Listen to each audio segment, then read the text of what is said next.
Right, guys, I hope you've all got your camp set up. I'm back inside my den. Haven't really left it actually. So, our activity for this afternoon, I need you guys to cook a two-course meal. It can be whichever two courses you want. Probably main's going to be in there, but starter or dessert. Personally, I'm going dessert. I actually pre-recorded a video last night of me cooking tea to show you guys. So I made a cheesy pasta bake and I'm going to make some peanut butter cookies this afternoon. Dead easy. Peanut butter, sugar, mix them together, add an egg, mix that together. But I've got a video of me making my pasta bake, which I will play now. Alright, I'm going to be making a cheesy pasta bake. So you know this dish is not healthy, but it is delicious. So, ingredients, I am going to be putting in 3 bell peppers. This dish should serve around 4 to 6 people. I've got some cheese of different varieties. I went with a bit of coloured cheese, just to add a bit of colour. I've got some sharp Parmigiano Reggiano, just adds a bit more flavour. And some soft cheese.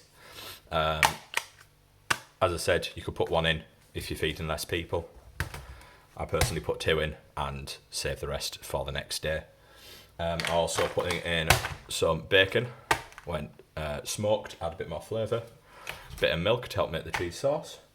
And that is it as far as ingredients go. Let's get prepping.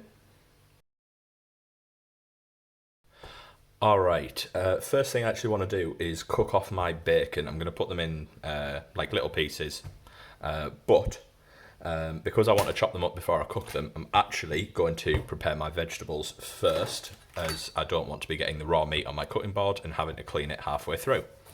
So personally, the way I do peppers, I cut them in half, take out all the seeds and the stem. I have a little bowl next to me that I just dump them in until I can put them all in the bin together. Save me the trek back and forth. Then I'm just going to take them into slices.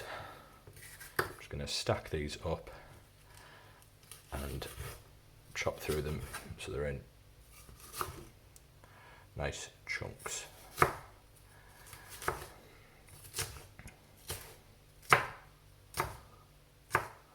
Any bigger pieces, I'll just come back and chop them up. Alright, I've done that one. I'll do that with my other half and my 2 other peppers, and I'll come back to you.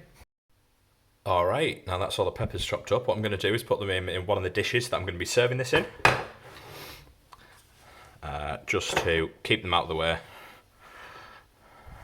while I finish off everything else. So, now that my peppers are done,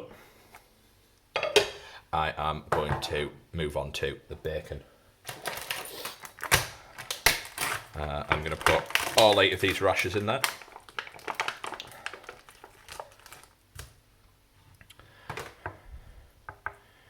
Right, I want these in probably about that width chunks, so I'm just going to go along the entire stack.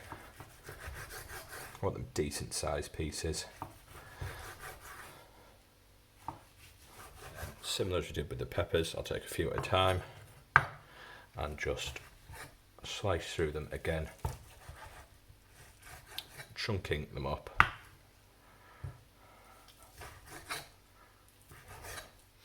Alright, so that is my bacon. That is going to go into a frying pan. Get those last pieces, and this doesn't need any oil, there's enough fat on that bacon.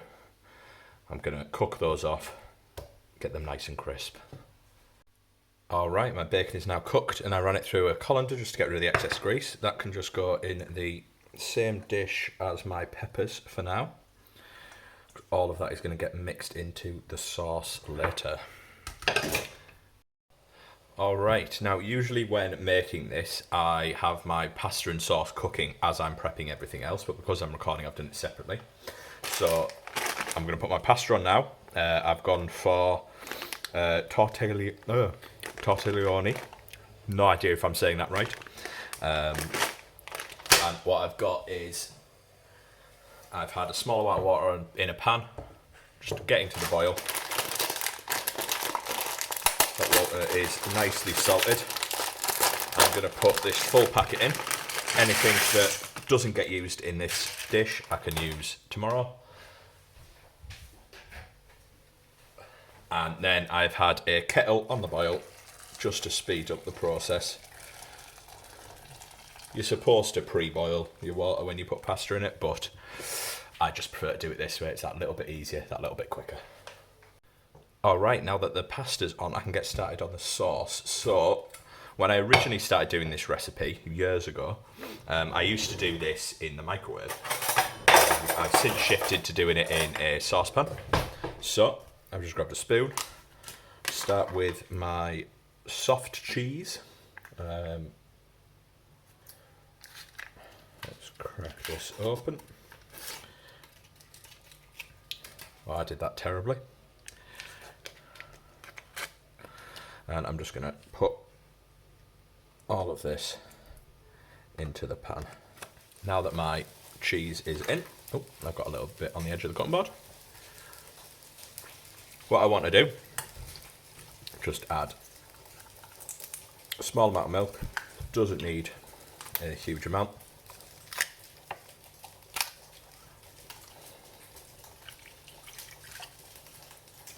And then I'm going to put that in the saucepan, keep stirring it at a medium-low heat until it all combines together. Alright, so my soft cheese and milk, it's melted down and they've combined together nicely. I've grated up some of my cheddar and I'm just going to add that and stir it in. I would traditionally do this over the heat, but unfortunately there's no way I can position my camera over our hob. So you stir that in, that's going to start melting down.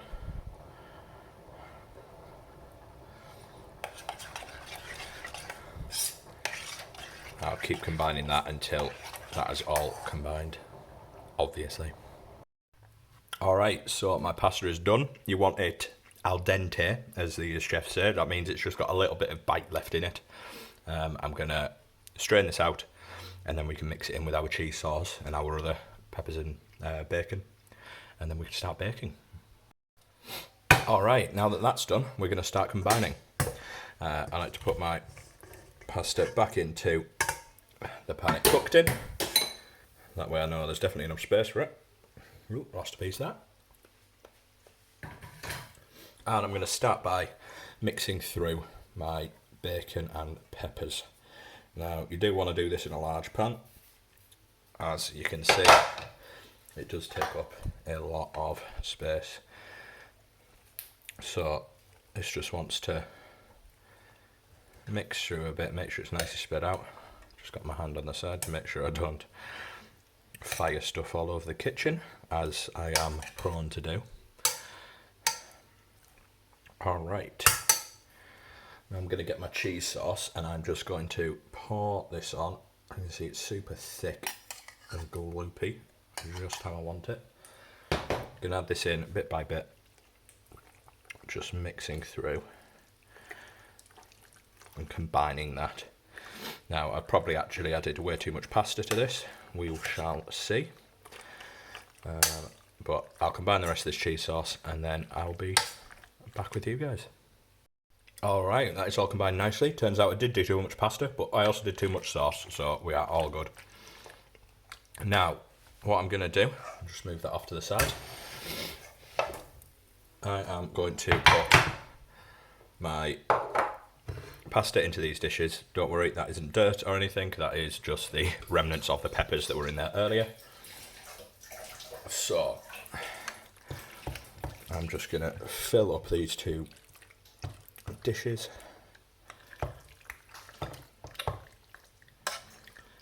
Making sure I get a good amount of peppers and bacon in each.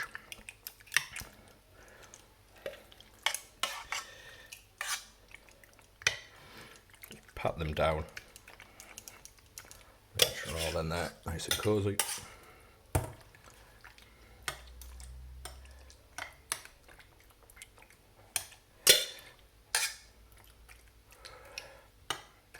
Ooh, I think I made just the right amount. Fit those in there. All right. Now that's in our dishes. Gonna add a layer of cheese to the top. Give it a nice cheesy crust, because you know what this dish needs? More cheese, obviously. So I'll layer some of that cheddar over both the dishes. Just make sure it's nice and covered.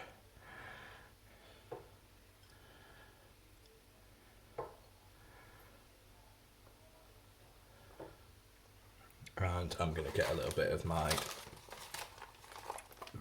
Parmigiano Reggiano flakes and scatter them across as well. Just again give it that little bit of a sharp hard cheddar bite. Hard cheddar bite, hard cheese.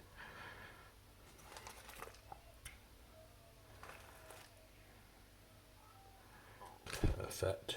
As you can see, I've got cheese all over my cutting board, but hey. So now I'm going to put these in the oven. I have no idea what temperature I put them on or how long they bake for, because my oven is broken. It will still cook things, but its temperature is all over the place. So I'm going to put them in at about 200. It probably won't be actually that temperature, and I'll just keep checking on them until the top is nice and browned and melted all over. I can take them out, cool them off, and then they're ready to eat. Alright, there they are, fresh out the oven. A few little black crispy bits on the edge of the pasta, that's just how we want it. That's my super cheesy pepper and bacon pasta bake. Sorted.